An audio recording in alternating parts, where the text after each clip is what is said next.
5 തലമുറകളായി നിങ്ങൾക്കൊപ്പം PRS hospital. വീണ്ടും ഒരു പ്രണയക്കൊല. എന്താണ് നമ്മുടെ നാട്ടിൽ സംഭവിക്കുന്നത്? പെൺകുട്ടികളെ പ്രണയിക്കുന്നു, അവർക്ക് താല്പര്യമില്ലെങ്കിലും അവരെ പ്രണയിക്കുന്നു, എന്നിട്ട് കൊല്ലാൻ നടക്കുന്നു. ഇപ്പോൾ തമിഴ്നാട്ട് പൊള്ളാച്ചിയിൽ നിന്നാണ് പുതിയ കേസ് റിപ്പോർട്ട് ചെയ്തിരിക്കുന്നത്. പ്രവീൺ കുമാർ എന്ന് പറയുന്നൊരു ചെറുപ്പക്കാരൻ 5 വർഷക്കാലം പൊന്മുത്ത് നഗറിൽ 5 വർഷക്കാലം താമസിച്ചു. തൊട്ടടുത്തുള്ള ഒരു പെൺകുട്ടിയെ ദിവസവും കാണുകയും അവരോട് പ്രണയാഭ്യർത്ഥന ഇടയ്ക്കിടയ്ക്ക് നടത്തുകയും ചെയ്തു. പക്ഷേ പെൺകുട്ടിക്കോ പെൺകുട്ടിയുടെ വീട്ടുകാർക്കോ താല്പര്യമില്ല. അങ്ങനെ പ്രണയമെന്ന് പറഞ്ഞത് അങ്ങോട്ടും ഇങ്ങോട്ടും കൂടെ ഉള്ളതല്ലേ. താല്പര്യമില്ലെങ്കിൽ പിന്നെ ആ പെൺകുട്ടിയെ വിട്ടേക്കണ്ടേ. പക്ഷെ താല്പര്യമില്ലെങ്കിൽ പോലും അവർ അവിടെ ആ പെൺകുട്ടിയെ നിരന്തരം ഈ പ്രവീൺ കുമാർ ശല്യം ചെയ്തതിൻ്റെ ഭാഗം പിന്നെ കുറച്ച് കഴിഞ്ഞപ്പോൾ അണ്ണാമല നഗറിലേക്ക് ഈ പയ്യൻ്റെ വീട്ടുകാർ താമസം മാറ്റി. പ്രവീൺ കുമാറിൻ്റെ വീട്ടുകാർ താമസം മാറ്റി. പക്ഷെ താമസം മാറ്റിയിട്ടും വീണ്ടും ശല്യം ചെയ്യാൻ തുടങ്ങി. അങ്ങനെ ശല്യം ചെയ്യാൻ തുടങ്ങിയപ്പോഴാണ് ഈ പെൺകുട്ടിയുടെ ഫേസ്ബുക്കിൽ സുഹൃത്തുക്കളോടൊപ്പം ഇരിക്കുന്ന ഒരു ഫോട്ടോ വന്നത്. സുഹൃത്തുക്കളോടൊപ്പം ഇരിക്കുന്ന ഫോട്ടോയാണ്. ഇരിക്കുന്ന പല സുഹൃത്തുക്കൾ, ഒരുപാട് പേരുള്ള ഒരു ഗ്രൂപ്പ് ഫോട്ടോ വന്നു. ആ ഫോട്ടോയിൽ ഇവളെ കണ്ടപ്പോൾ ഇവന് സഹിച്ചില്ല. അത് ഇവളുടെ അടുത്തിരിക്കുന്ന പയ്യൻ ഇവളെ കാമുകനാണെന്നുള്ള തെറ്റിദ്ധാരണയിൽ അവൻ ആ പ്രവീൺ കുമാർ ഈ രണ്ടുപേരും അച്ഛനും അമ്മയും, ഈ പെൺകുട്ടിയുടെ അച്ഛനും അമ്മയും പുറത്തു പോയ സമയം നോക്കി വീട്ടിൽ വന്ന് കഴുത്തിലും തലയിലുമൊക്കെ വെട്ടി കുത്തിപ്പരിക്കേൽപ്പിച്ച് അവസാനം വീട്ടുകാരും നാട്ടുകാരും ഒക്കെ അവിടെ ബഹളം ഉണ്ടാക്കി, മറ്റു അയൽവക്കക്കാരും ഒക്കെ ബഹളം ഉണ്ടാക്കി ഹോസ്പിറ്റലിൽ എത്തിച്ചപ്പോൾ മരിച്ചുപോയി. എന്നിട്ട് അവസാനം അയാൾ സ്റ്റേഷനിൽ ആദ്യം ഒളിവിൽ പോയി, പിന്നെ വന്ന് സ്റ്റേഷനിൽ കീഴടങ്ങുകയും ചെയ്തു. നമ്മുടെ ചെറുപ്പക്കാർക്ക് എന്താണ് സംഭവിക്കുക? ഇങ്ങനെ തമിഴ്നാട്ടിലാണ് സംഭവിച്ചിരിക്കുന്നത്. കേരളത്തിലും ഇതൊക്കെ തന്നെയാണ് സ്ഥിതി.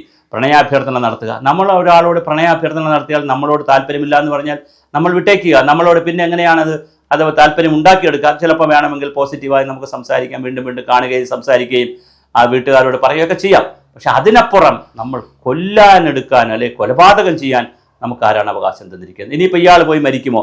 അങ്ങനെ മരിച്ചാലും ഒരു പെൺകുട്ടിയെ കൊന്നിട്ട് അയാൾ കൂടി മരിച്ചാലും എന്താണ് സംഭവിക്കുക? ഈ ഭൂമിയിൽ നമ്മൾ വന്നത് സന്തോഷമായി ജീവിക്കാനാണ്. നമ്മൾ പലപ്പോഴും പണ്ടൊരു പഴമൊഴി പറഞ്ഞിട്ടുണ്ട്, ഓരോ പെൺകുട്ടി ഭൂമിയിൽ വരുമ്പോഴും ഒരു ആൺകുട്ടി കൂടി ഉണ്ടാകും. അപ്പോൾ ആൺകുട്ടിയും പെൺകുട്ടികളൊക്കെ ഇവിടെ വരുന്നത് ഈ നന്നായി വിവാഹം കഴിച്ച് സുഖപോലിവരായി താമസിച്ച് കുഞ്ഞുങ്ങളുമൊക്കെ ആയി നല്ല വീടും കാറും സംവിധാനങ്ങളൊക്കെ ഉണ്ടാക്കി വളരെ സുഖിച്ച് ജീവിച്ച് പോകാനാണ്, ആനന്ദിച്ച് പോകാനാണ്. പക്ഷേ ഇങ്ങനെയൊക്കെ ചെയ്താൽ ഇനിയിപ്പോൾ ശിഷ്ടകാലം അയാൾ ഒന്നുകിൽ ചിലപ്പോൾ മരിക്കുമായിരിക്കും, അയാൾ കൂടെ ആത്മഹത്യ ചെയ്യുമായിരിക്കും, അല്ലെങ്കിൽ അയാൾ ജയിലിൽ പോകും. ശിഷ്ടകാലം മുഴുവൻ ജയിലിലല്ലേ. ഒരു നിമിഷ നേരത്തിനുണ്ടാകുന്നത് ഒരു പ്രതിഷേധം കൊണ്ട് ഒരു പെൺകുട്ടിയുടെ ജീവൻ ഇല്ലാതാക്കുന്നു. ആ കുട്ടിയുടെ അച്ഛനും അമ്മയും ഒക്കെ ഇനി ദീർഘകാലം ജീവിച്ചിരിക്കും.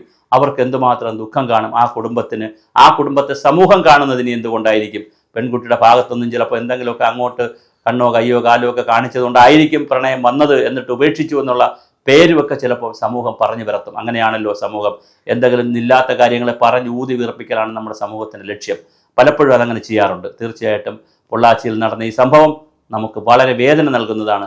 പ്രണയാഭ്യർത്ഥന നടത്താം, പക്ഷേ പ്രണയാഭ്യർത്ഥന നടന്നില്ലെങ്കിൽ കൊല്ലുക എന്ന് പറയുന്ന ഒരു രീതി ഒരു കാരണവശാലും പ്രോത്സാഹിപ്പിക്കരുത്. കേരളത്തിൽ ഒരു പുരുഷനെ ഒരു പെൺകുട്ടി മരുന്നിൽ വിഷം കൊടുത്ത് കൊന്ന കഥയും നമ്മൾ വായിച്ചതാണ്. ആ പെൺകുട്ടി ഇപ്പോൾ കേസിലാണ്, നെയ്യാറ്റിൻകരയ്ക്ക് അടുത്തുള്ള ജയിലിലാണ്. അപ്പോൾ അങ്ങനെ പുരുഷന്മാരും ചെയ്യുന്നു, സ്ത്രീകളും ചെയ്യുന്നു.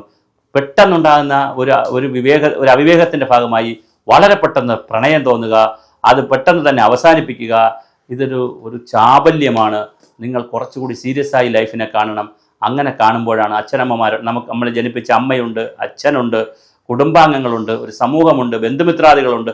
അതെല്ലാം മനസ്സിലാക്കി ആവശ്യമായ വിട്ടുവീഴ്ചകളും കാര്യങ്ങളും ചെയ്യുക. അപ്പോൾ പ്രണയാഭ്യർത്ഥനയൊക്കെ നടത്താം തീർച്ചയായും. പക്ഷേ അത് കൊലപാതകത്തിലേക്കൊക്കെ നയിക്കുന്നത് ഒരു കാരണവശാലും ഭൂഷണമല്ല.